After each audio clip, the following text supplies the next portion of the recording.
Hello everyone, कैसे हैं बेटा सभी। बेटा आज हम क्लास 7 की वर्कशीट नंबर 11 के बारे में डिस्कशन करने वाले हैं। सबसे पहले अगर हम बात करें तो हमने पोषण के बारे में पढ़ा था। पोषण में हमने देखा था कि पोषण दो प्रकार के होते हैं, स्वपोषण और विषमपोषी। ठीक है, अब स्वपोषी के बारे में हमने देख लिया था कि जितने भी हरे पौधे होते हैं वो स्वपोषी के एग्जाम्पल होते हैं, उदाहरण होते हैं। आज हम ऐसे पौधों के बारे में बात करेंगे जिनमें स्वपोषी अपने आप पौधे जो पौधे अपने आप अपना खाना नहीं बना पाते, उनके अंदर जो वो पोषण है वो किस तरीके से होता है। ध्यान से अगर आप इस वीडियो को देखेंगे तो ऊपर लिखा हुआ है, मनुष्य और अन्य प्राणियों की तरह कुछ पादप भी अपने पोषण के लिए अन्य पादपों द्वारा निर्मित खाद्य पर निर्भर करते हैं, वे विषमपोषी कहलाते हैं। आप लोगों ने देख लिया था विषमपोषी का मतलब क्या होता है। ऐसे कोई भी जीव या जंतु जो क्या करते हैं, भोजन के लिए किसी दूसरे पे निर्भर करते हैं। केवल हरे पौधे यानी कि जिनके अंदर क्लोरोफिल पाया जाता है, केवल वही पौधे क्या होते हैं, स्वपोषी होते हैं और अपना खाना बना पाते हैं। बाकी कुछ ऐसे पौधे भी होते हैं जो विषमपोषी होते हैं, क्योंकि वह भी क्या करते हैं, दूसरों पर ही निर्भर कर रहे हैं अपने भोजन के लिए। यहाँ एक चीज़ का ध्यान रखेंगे, ये जो विषमपोषी पौधे होते हैं इनके पास अपना क्लोरोफिल नहीं होता, क्योंकि हमने पिछली कक्षा के अंदर जो वर्कशीट की थी उसमें हमने देखा था कि क्लोरोफिल बहुत आवश्यक होता है। यदि क्लोरोफिल नहीं होगा तो वो सौर ऊर्जा जो है उसको अपने अंदर ट्रैप नहीं कर पाएंगे, जिसका इस्तेमाल वो भोजन बनाने के लिए करते हैं। ओके, अब देखिए जैसे कि उदाहरण यहाँ पे दे रखा है अमरबेल। पहली फ़ोटो अगर आप देखेंगे तो यहाँ पे आप लोगों को जो फ़ोटो के अंदर जो उदाहरण दे रखा है वो आपका दे रखा है ये। इस डायग्राम में अगर हम देखेंगे तो यहाँ पे जो चित्र हमें दे रखा है ये अमरबेल का चित्र है। इनके पास अपना क्लोरोफिल नहीं होता, क्लोरोफिल नहीं है तो ये अपना भोजन जो है वो खुद नहीं बना पाएंगे। ये क्या करते हैं, ये किसी दूसरा पौधा जो इनके आसपास का पौधा होता है उससे अपना पोषण लेते हैं। ठीक है, इन्हें इसलिए हम परजीवी भी कहते हैं। परजीवी बेटा आप लोग जंतु के केस में भी परजीवी देखेंगे। परजीवी क्या करते हैं, वो दूसरों के ऊपर निर्भर करते हैं अपने भोजन के लिए। जैसे कि हमारे शरीर के अंदर जो सर के अंदर जू भी हो जाती है ना, वो भी क्या, वो हमारे लिए परजीवी है। अमरबेल भी क्या कर रही है, अपने पोषण के लिए किसी दूसरे पर निर्भर कर रही है, इसीलिए ये हमारा विषमपोषी के साथ साथ परजीवी का भी उदाहरण हो जाएगा। अब हम कुछ ऐसे बहुत ही इंटरेस्टिंग है बेटा, यहाँ फोटोज़ अगर आप ध्यान से देखेंगे तो कुछ चीज़ें आपको बहुत इंटरेस्टिंग दिखेगी। जैसे अगर आप नीचे आ जाएंगे तो यहाँ पे आपको एक घटपर्णी पादप दिख रहा है। इसके केस में क्या होता है, यहाँ पे आपको दिखाई दे रहा है ये रंग बिरंगी, यहाँ पे देखिए ये बेटा, ये जो रंग बिरंगी आपको ये स्ट्रक्चर, ये भाग दिखाई दे रहा है, ये पत्ता ही है, लेकिन एक तरीके का मॉडिफाइड, एक तरीके से इसका विस्तार इस तरीके से हो चुका है जो इनको भोजन ग्रहण करने में मदद करता है। इनके पास भी क्या होता है, ये भी अपना खाना जो है प्रॉपर तरीके से, पूरी तरीके से नहीं बना पाते। ये क्या कहते हैं, ये दूसरे जो छोटे छोटे कीट होते हैं ना उनको पकड़ के अपना खाना बनाते हैं। जैसे कि आप यहाँ देखिए जो घड़े के समान आपको घटपर्णी पादप दिख रहा है, इसके केस में क्या होता है कि कोई भी, ये बहुत सुंदर होते हैं, देखने में बहुत सुंदर होते हैं, बहुत अट्रैक्टिव होते हैं, बहुत आकर्षित होते हैं।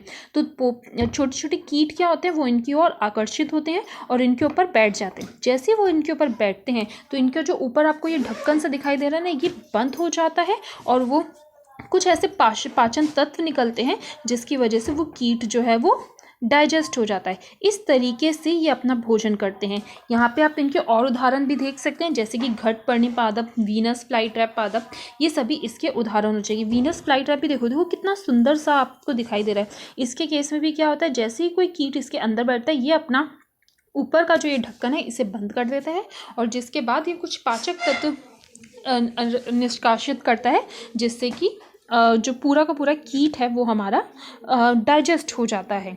ठीक है, ये क्यों इनको आवश्यकता पड़ी कि वो इस तरीके से कीटों को खा के अपना पोषक तत्व ले रहे हैं, क्योंकि इनकी जो मृदा होती है, यहाँ ध्यान से देखेंगे, इनकी जो मृदा होती है उसमें पूरी तरीके से जो आवश्यक पोषक तत्व होते हैं वो उपस्थित नहीं होते हैं, इसीलिए इस तरीके से इनको कीटों के ऊपर निर्भर करना पड़ता है। जल्दी से अगर हम इन प्रश्नों को देख लें तो यहाँ देखिए बेटा, प्रश्न देखिए, पीले रंग के दुर्बल तने वाले परजीवी पादप का नाम लिखिए। पीले रंग के दुर्बल तने वाले परजीवी पादप कौन से हैं। अभी हमने बात की है अमरबेल की। अमरबेल, क्योंकि देखो बेटा इनके अंदर क्लोरोफिल तो होता नहीं है तो ये दिखने में पीले रंग के होते हैं। ठीक है, इनका तना भी बहुत दुर्बल होता है और ये क्या करते हैं, जहाँ पे भी ये फैलते रहते हैं और जहाँ पे भी इनको कोई दूसरा पौधा मिल जाता है ना, उसी के सहारे ये उन्हीं के ऊपर रहते हैं और उन्हीं से अपना भोजन लेते हैं। तो हमारे पहले क्वेश्चन का आंसर हो जाएगा अमरबेल। पहले क्वेश्चन का आंसर क्या हो जाएगा हमारा, अमरबेल। ये रहा बेटा अमरबेल, ये लिखा हुआ है, यही हो जाएगा आपका आंसर नंबर 1। ठीक है बेटा। अब क्वेश्चन नंबर 2 अगर हम देखें तो क्वेश्चन नंबर 2 में आपसे पूछा गया कीट भक्षी पादप के उदाहरण लिखिए।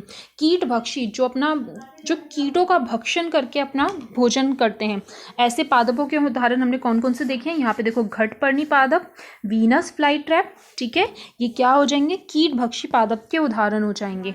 ठीक है, ये हो जाएगा हमारा उत्तर 2 का आंसर। ठीक है, कर लेंगे घटपर्णी पादप और दूसरा हो जाएगा वीनस फ्लाई ट्रैप। तीसरा प्रश्न देखिए बेटा, तीसरे प्रश्न में आपसे पूछा गया है कीट भक्षी पादप कीटों का भक्षण क्यों करते हैं, क्यों जरूरत पड़ी है उन्हें कि वो कीटों का भक्षण करें, कीटों को खाकर अपना भोजन करें। तो उसका आंसर आपका यहाँ नीचे दिया हुआ है। ये पादप कीटों के ऊपर इसलिए निर्भर करते हैं क्योंकि इस प्रकार के पादपों को मृदा से सभी आवश्यक पोषक तत्व नहीं मिल पाते। इनकी जो मिट्टी होती है, मृदा होती है, उसमें जो पोषक तत्व इनको चाहिए होते हैं वो उपस्थित नहीं होते, इसीलिए ये कीटों का भक्षण करते हैं। तो ये जो ब्लू लाइन से मैंने अंडरलाइन कर दिया है, ये हो जाएगा आपका प्रश्न नंबर 3 का उत्तर। प्रश्न नंबर 4 देखिए बेटा, प्रश्न नंबर 4 में आपसे पूछा गया है परजीवी व कीट भक्षी पादप द्वारा किस प्रकार के भोजन का उपयोग किया जाता है। यहाँ देखिए, ये जितने भी परजीवी हैं व कीट भक्षी हैं, ये दोनों ही क्या कर रहे हैं, अपना खाना खुद नहीं बना रहे हैं, दूसरों पे निर्भर कर रहे हैं। तो इनकी ये किसका उदाहरण हो गया, हमारा विषम पोषी प्रणाली। ठीक है, तो इसका आंसर क्या हो जाएगा, ये कौन से पोषण को दिखा रहे हैं हमें, विषम पोषी, यहाँ पे हम लिख सकते हैं विषम पोषी पोषण दिखा रहे हैं हमें। ओके, तो उत्तर नंबर 4 हमारा हो जाएगा, उत्तर नंबर 4 हमारा हो जाएगा विषम पोषी। ओके, विषम पोषी क्योंकि ये खुद खाना नहीं बना रहे हैं, दूसरों के ऊपर निर्भर कर रहे हैं। आई थिंक आप लोगों को समझ में आ गया होगा क्योंकि ज़्यादा कुछ इसमें एक्सप्लेन करने के लिए है नहीं, बहुत ही सिंपल चीज़ें। एक बार आप इस वर्कशीट को ध्यान से पढ़ेंगे तो सारी चीज़ें आपको समझ में आ जाएंगी। सारे आंसर्स मैंने आप लोगों को बता दिए हैं। ठीक है, तो आप इनमें से आंसर भी इस तरीके से कर सकते हैं। Thank you.